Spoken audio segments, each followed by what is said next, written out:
Okay, we're back with the top 10 reasons for failing the driving test in Great Britain.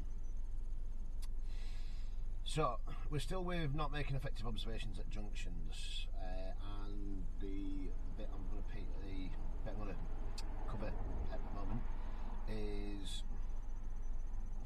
making no effective observations at all. When you emerge from a junction, you make no effective observations at all. This causes a vehicle approaching from either the left or the right to do an emergency stop to avoid hitting you. The driving examiner, or the driving examiner to use the dual controls to brake. And that's what they state on the government website. So, we're going to go and have a look at these. Now, they're talking about the ends of the road. And obviously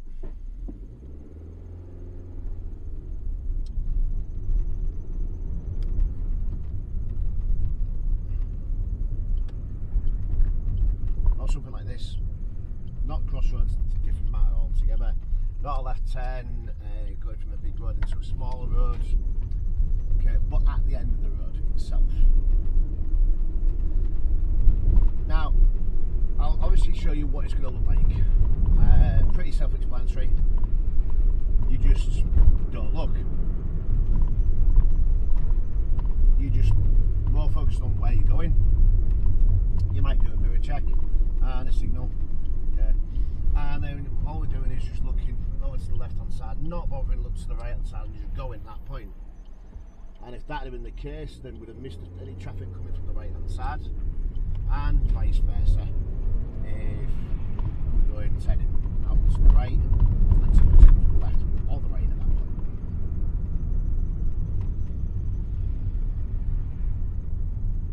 Again, this is different than going onto a roundabout when there's something coming from the right hand side.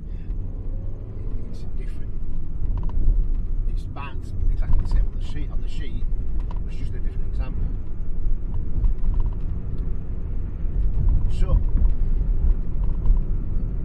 the question is that what we've got to ask ourselves is, why would this happen? Why are you making this fault? Or why would somebody make this fault?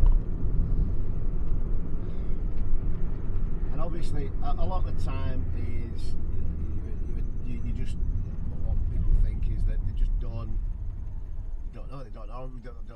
know why they did it. They can't give you an explanation as to why they did it. So, what that suggests is a lot of the time is that they just didn't see it and didn't think it was that important, and didn't think there was that much of a threat. So we'll come up to the end of this road, we're turning left. And obviously we can see that it's an end of the road. We've got the give-way lines in front of us, we've got the white line running down the middle of the road as we're approaching. And we just got to think to ourselves, we've come up to the end of the road and they've got priority. I'm just edging forward a little bit more. I mean, it could be that you've been stuck there for quite some time and you just don't look again to your right hand side.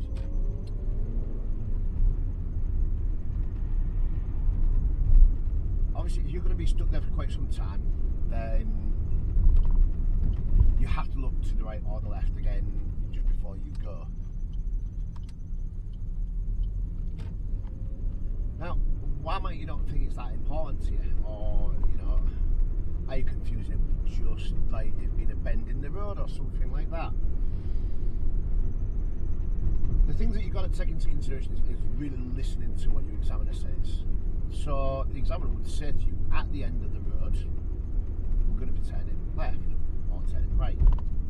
So that should give you a big massive clue that you're coming up to an end of the road and you should be looking out, and it shouldn't just be, say, a left hand turn. You might have a situation where the road markings aren't that clear. Like there, they were quite clear, but a while back those road markings themselves were virtually non-existent. But you need to listen to what the examiner says. I mean, this one, even though there's a road ahead and there's give way lines, this would be next road on the left.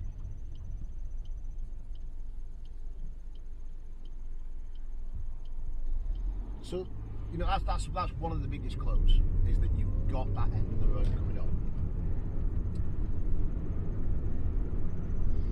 What other things that can we be looking for to signify that it's an end of the road? A lot of times you won't necessarily get the white line that runs all the way up the road. Now this is telling us it's a big gap, a big line, small gap, so it's a hazard. So that's why there's continuous lines, but sometimes you only get them at the end, so that's something that you can be looking out for.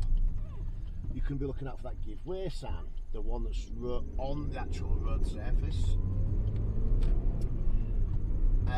or the actual sign in itself at the end of the road, the give way sign there.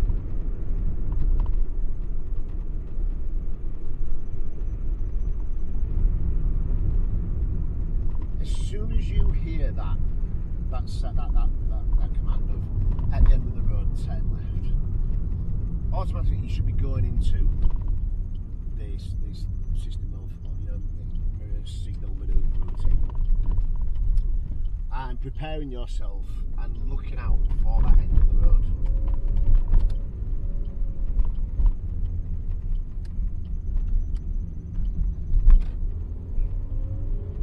Because that brings us to a quite important part of it, and that is, it's one of the most common things why people struggle to do the thing that they need to do, and that is your speed upon approach.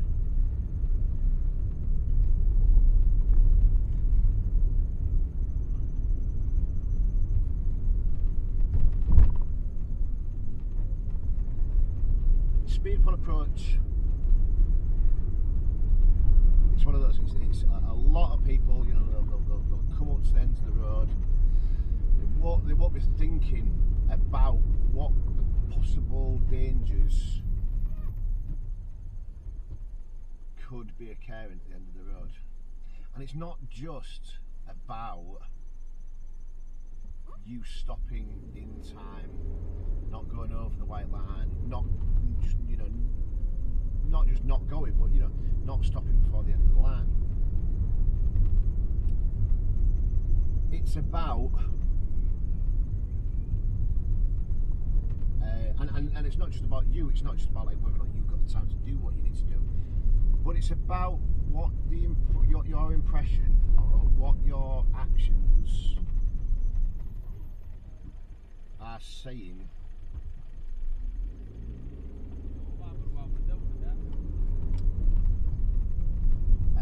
to the approaching traffic coming from the right and the left. If you're off the gas, if you're looking at your mirror checking, okay, that guy can see me straight away coming up, nice and slow, nice and gentle, nice and emerging, and they can see me.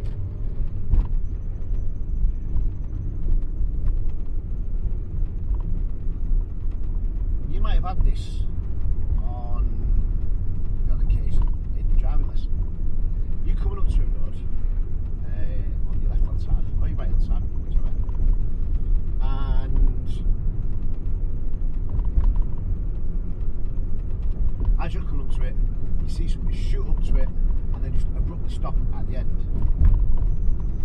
You've got to think about what that's telling you is that they're not approaching that junction thinking about you. Not until they have to, not until you are right there in front of their face. They're not thinking about you. And driving should be, I'm thinking about what's around every single corner. I want to prepare myself and slow down so that I'm not having a negative impact on the traffic that's already in the road. Because if I approach that junction really, really quite fast, think about what you'd think if somebody approached the side of the road, if somebody should approach from this side or that side really, really quite fast, they're coming up, what are they going to look like to you? Well, they're going to look like they're just going to go. So what you're going to feel? You're going to feel like, not seeing me, I'm going to have to, you know, slam on. What could happen there? Well, someone could have gone into the back end of you if you reacted in that sense. So you've got to think about your actions. You might have the best will in the world to come to the end of the road and stop, but if as you're coming up to it, your actions are betraying your intentions, then you're having that negative effect on others. It shows that you're just not thinking about the possibility that there could be something at the end of that road.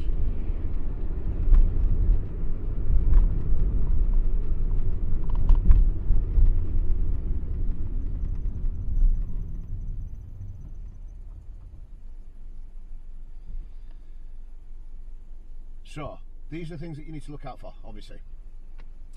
You know, you give way lines or you stop plan that's drawn on the actual road at the end.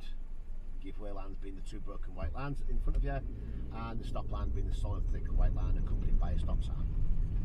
That'll obviously tell you that, you know, most of the times it'll tell you that it's an end of the road coming onto a new road.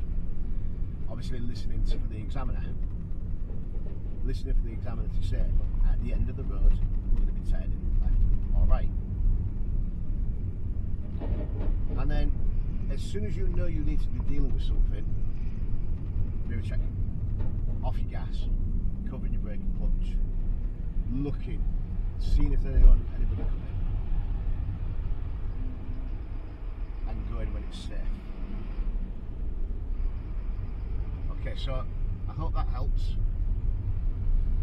I mean, for example, look, I was about to end it there, but imagine if that person had been coming up to the end of the road really, really quite fast. Think about it, it's exactly that same thing as what we were talking about earlier.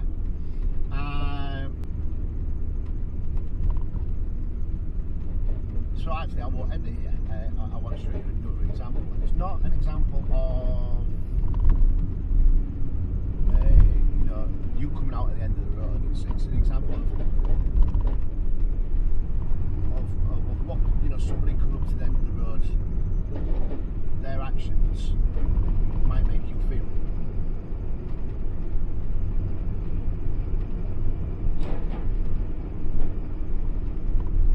Now, hopefully this might happen, it might not. But we're going to be turning left at this next roundabout. If you think about this just being at an end of the road, you see that red car? This is a roundabout, yeah? Okay, you're supposed to give way to your right, which means that red car should really have given way.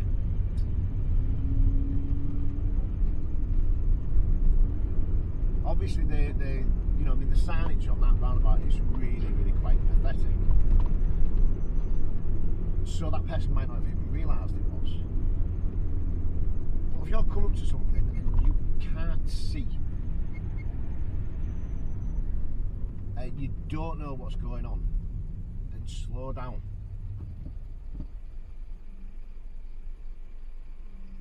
Because again, you know, what you're doing has repercussions further along than you know.